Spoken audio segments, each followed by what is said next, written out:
सचिन हा माझ्या सख्या नंदेचा नवरा आहे, अस्मिताचा नवरा आहे तो. हे सत्य अखेर प्रियाने साक्षीला सांगितलंय.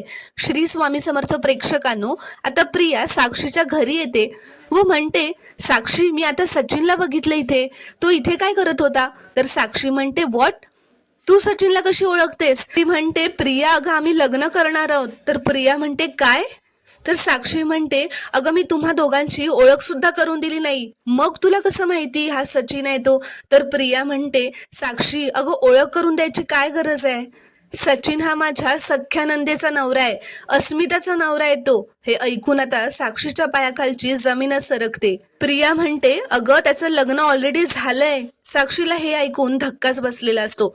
ती म्हणते, हे खोटं आहे, हे खरं असूच शकत नाही. तर प्रिया म्हणते, साक्षी अगं मी खोटं का बोलेन? अगं अस्मिता आणि सचिनचं लग्न झालंय, हे जग जाहीर आहे, कुणालाही जाऊन विचार हवं तर. सचिन US आणि कॅनडाला कामाला होता ना, तेव्हा ती अस्मिता आमच्याच घरी तर पडीक असायची. आता ती मागे कॅनडाला गेली ना, तेव्हा तर प्रेग्नेंट होऊन आली होती. हे ऐकून आता साक्षीला खूपच मोठा धक्का बसलेला असतो. प्रियाने मुद्दामूनच हे सत्य साक्षीला सांगितलेलं असतं आणि ती गालातल्या गालातच हसत असते.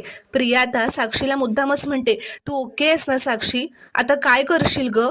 बापरे. तर आता साक्षी खूपच थरथरू लागते आणि खूपच आक्रमक होणार असते. तर प्रेक्षकांनो, आता ती पुढील भागात सचिन सोबत नक्की काय करणार ते आपल्याला पुढील भागातच पाहायला मिळेल. त्यामुळे चॅनलला अजूनही सबस्क्राईब केलं नसेल तर प्लीज सबस्क्राईब करा आणि व्हिडिओला एक लाईक नक्की करा.